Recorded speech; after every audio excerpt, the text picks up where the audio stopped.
Perfect. All right, guys, if anyone has any issue recording, just let me know. With that, we'll go right into questions and start off with Nick Carboni. Hey, Matt, this is a question about some of the smaller school guys, FCS guys that don't get a chance to play against these big high-powered programs, on a week-to-week basis every season. How much does going up against players from those programs kind of help their cause in an atmosphere like this? A great question. It helps them tremendously. As a matter of fact, when we talked Sunday to the whole group, I talked about Jeremy Chin, coming out of, Southern Illinois last year. I remember the week of the draft sitting there and Evan Cooper saying, having me go back and rewatch the Senior Bowl one-on-ones, where Chin's playing corner, which he's not even a corner, but he's playing corner just because he loves to compete. You see him playing bump and run versus guys from, all over, and it just reinforces what a great player he is. So I think this is a great opportunity for those guys, especially, I was talking to, David Moore yesterday coming out of Grambling. He hasn't played football since last Thanksgiving, not this Thanksgiving, last Thanksgiving, because they didn't have a season. So, in a year where those guys didn't have a chance to play, a lot of FCS guys didn't have a chance to play, to come here to show what they can do, I think is invaluable. And I think it's really good for them. They realize pretty quickly that they belong, that they can play at this level. They're playing against guys from storied programs, and they're doing a good job. Go to Phil Orban for the next question. Hey, Matt. Obviously, Landon Dickerson can't play physically, but he is there, and he is, I would imagine, interacting with the coaching staff and your guys. What does it say to you that even though he can't necessarily play, that he's still there, and what have you learned in your conversations with him, if you've had any? Yeah, well, you learn right away that he's a football guy. I think it's really good to pay attention to guys when they're not in, watching, where their focus is, because so much of this is just about the ability to focus on football and not be distracted. And, he's one of those guys, he's coaching people, he's taking the coaching, he's asking questions, he's reading the playbook, he's going through everything. He's just demonstrating his football character. And then that's what I'm looking for, right? I'm looking for guys who obviously are good enough, but also love the game and are eating up with the game and want to do it, 24/7. So, even though he's not playing, he and anyone else that's not playing, they still have a chance to make an impression based upon who they are as people and their football character. Let's go to David Newton, followed by Josh Graham. Hey, Matt, good morning.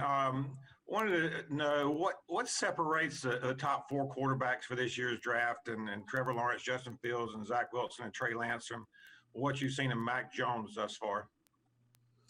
Yeah, I haven't studied those guys, enough yet to be able to say that. I can probably just talk about Mac, just himself. Like I said yesterday, the guy was just playing 2 weeks ago. The fact that he's here, I think, speaks a lot about who he is. You have a chance to see his intelligence. He makes really quick decisions. He processes information quickly. Highly intelligent. He's an alpha. He's the first guy on the practice field. He's the first guy in the running. So. He's got a lot of really, really, really strong traits. I told the team, it was day one. A lot of these guys sat in the room quarantined for 2 days, and they went out and practiced for 2 hours. So I expect we'd see a lot of guys really kind of hitting their flow today and tomorrow, as they get more comfortable. So, but I think Mac, along with Jamie and Kellen, they've done a really nice job mentally, and we'll see how that continues over the next 2 days. He gets knocked for not being as mobile as some of the other quarterbacks. Where do you see that playing out versus other strengths, or how important is that? I think mobility is important. I have not seen any. I thought yesterday he slid in the pocket, moved around. I thought he had good mobility. So I think all these players have questions that they have to answer. They have to show, they have to prove, hey, I can do this. People say I can't do this. I have to go do this. I thought he looked really good doing that yesterday. Hey, Matt, couple things. Even though Joe's not there physically, have you been corresponding, talking to him about some of your evaluations that you see? And has he given you assurances that he's going to be coming back this fall? Has he given me? I don't know where he would go. Or if he was out of the Texans search. Excuse me. Oh, yeah. No, I don't know if he's. I've kind of let him run with those head coaching things. So, but he's been focused. He's done a great job of, going through that process, but also being focused on this job. And I think that's all I ask for guys. I mean, I want guys to pursue opportunities when they come, but I also want them to be focused on this job. All of our coaches last night, when we met from last night from 7 to whatever, they were on, virtually on the virtual call with us, hearing. So they're able to hear our evaluations. So yeah, I mean, Joe's a tremendous worker. He loves football, so he's involved every bit of the way as we go through it. But just kind of in a more of a virtual sense. So. Was there a moment? I'm sorry, I don't know where that search is at. And was there a moment where you knew throughout this year or even last offseason that, okay, yeah, I get it, why this guy's being considered for head coaching jobs already? I don't know if there's a moment. I mean, I think Joe's really smart. I think he's got a humble personality, and I think he's a really good communicator. And I think those are the 3 keys to being a head coach. Being a play caller has really nothing to do with being a head coach.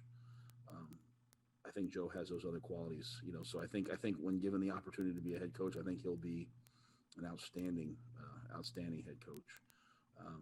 Just because he can communicate, just because he has a good spirit, good person, and because he knows a lot of football. Go to Jason Brown, followed by Mike Solarte. Thanks, Preston. Good morning, Matt. I know you're just one practice in, and you kind of touched on the guys trying to, being quarantined and then having to go out and do drills and practice. But I'm curious for you and your staff, what are your challenges in coaching these guys and getting to know them? And I guess maybe not making almighty decisions based off one day or 1 week, that sort of thing. I think it's just having a really good, I think our challenge is just to have a really good process where we talk about the guys every night. And where we recognize, especially like the old linemen, it's going to take them a couple days, to get their feet back underneath them. Not to overreact to any one practice, just evaluate last night's practice and then go out there today. And at the end of the day, we'll evaluate today, today's meetings, today's practice, and just be really diligent. Don't fall into, I think one of the things that happens is coaches make decisions really early, and that's not off of enough information. Or we fall into groupthink where we all start thinking the same thing. And that's why, like, for us, just make your evaluation every single day, put it in writing. And then we just kind of look at the end and you see, here's sort of the summary of the work. So I think if we just have a good process, that'll allow us to avoid mistakes. Good morning, Coach. Kind of following up on Jason's question, the challenges that you guys face in terms of evaluations are one thing, but how do you balance your, I guess, work with the players between evaluating what they can do and what you see that you could potentially use down the road for the draft? And I don't know, I guess actually trying to win the game. I mean, these guys they're competitors. They want to go out and win. Yeah, I think if we do a good job at one, will lead to the other. If we coach them hard this week and demand on them and press on them, force them to try to get better each and every day, force them to practice hard, that'll probably lead to us. I believe that leads to us playing better in the game. So, as I told them from the very beginning, there's several things that we want to get done here. But if we just attack today, like, we're in the meetings now, we're coaching them off yesterday's practice, coaching them off the one-on-ones. Part of that evaluation process is seeing who can take that coaching, like, hey, don't do this, put your hand here, and see who can do that today, who has the ability to take correction. At the same time, it's getting us better. It's getting us better as a team. So, day one, some of these guys have never been in a huddle. Some of these guys have never taken a snap under center. And most of these guys have not used a cadence in college. They've just clapped, to snap the ball. So the first practice can be a little ugly in terms of guys getting lined up, some of these receivers, they've only lined up on one side in college, hearing the snap count. And that's not a problem. It's just the first practice can be a little bit ugly. So just demanding that it gets better through the first practice, into the second, into the third, so that by the time Saturday comes, we can play a clean game. The guy's talent can show up. And if I might follow up, as they're auditioning and working out and showing their stuff for you guys, do you and your staff kind of feel like you're auditioning for them as well? Because there's a chance somebody on this field is then going to end up in Carolina. And for the others that don't, they're actually getting their first taste of NFL coaching and kind of showing these guys what they have to learn and I mean, how to anticipate what they might see at another franchise. Yeah, so I look at this week as a time for us to give back to the players and give them some information. So, as I said to them, the standards that we have for our team are the same standards that we're going to have for them this week. I try to talk daily about little things about the NFL. Whether it's taking notes or grading yourself at the end of every day, or or being on time so you don't get fined.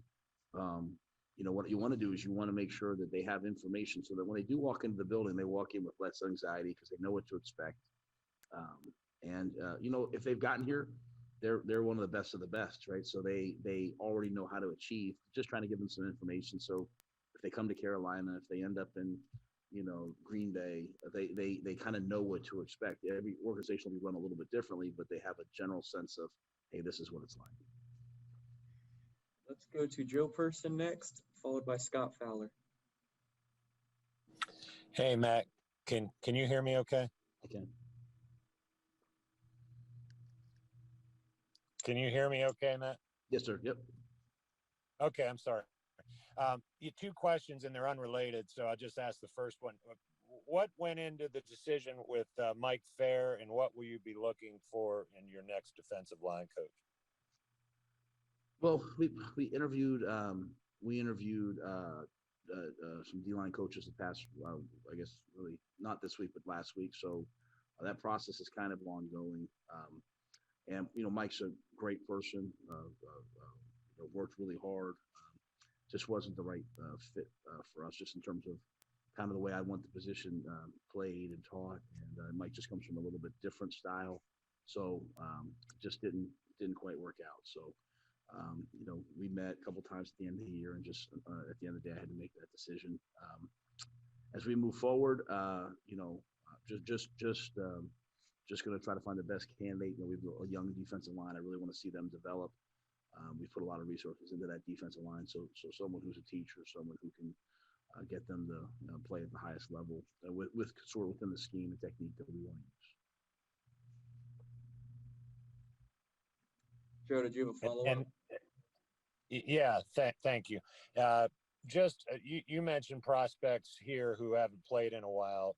Jamie Newman is a guy like that. Just early impressions on him. Well, Jamie's smart. He works really hard at it. He throws a good ball. He's athletic. So, I think for the quarterbacks, a lot of them dropped back yesterday, and there was a lot of pressure, and they couldn't get a lot of balls off just because the D-line's ahead of the offensive line. But everything I've seen from Jamie's been really good. I mean, just want to see him get a few more opportunities to get back there and sling it and get a little more comfortable. So I'm hoping that'll come today, or hopefully it comes today, if not within tomorrow into the game. But for a guy that's been out for a year, you don't really see that. You don't see somebody that looks too rusty. So hopefully he has a good opportunity today to get to push the ball down the field, show what he can do, because looks like he has a big arm. As I said, looks like he's athletic. He's definitely smart. Just needs some opportunities today. Hey, Matt, I'm glad to see you. I wanted to, if you will indulge me with sort of an overarching question, but you played both Super Bowl teams, studied both Super Bowl teams, and I just wondered what you thought the common denominators were between Kansas City and Tampa Bay, and how far you are from reaching that sort of peak. I'd say the common denominators are elite quarterbacks with really well invested offensive lines. Like if you look at Tampa Bay's offensive line, you have the highest paid center, you have first round draft pick, a second round draft pick, another second round draft pick, really well invested offensive line and a ton of weapons. Same thing with Kansas City, a ton of weapons. So I think that they both were built the same way. And then I think that Coach Bowles does not get enough credit at Tampa Bay for what he's built on the defense. Excellent job. So excellent quarterback, a lot of weapons around him. I mean, trying to cover Tyreek Hill trying to cover Kelsey. Yeah, I mean, they're elite players. Then you throw in Mecole Hardman, all those guys. But the thing that I think, as I said, people don't pay attention to is their defensive lines. Their ability to put court pressure on the other team's quarterback. Dominican Sue, Shaq Barrett had 19 sacks a year ago. He was dominant. You really saw that show up in the Green Bay game. Their ability to get pressure. Chris Jones for Kansas City. So they've invested in their offensive lines, but they also have dominant defensive lines as well. So I think that they both are kind of built the same way.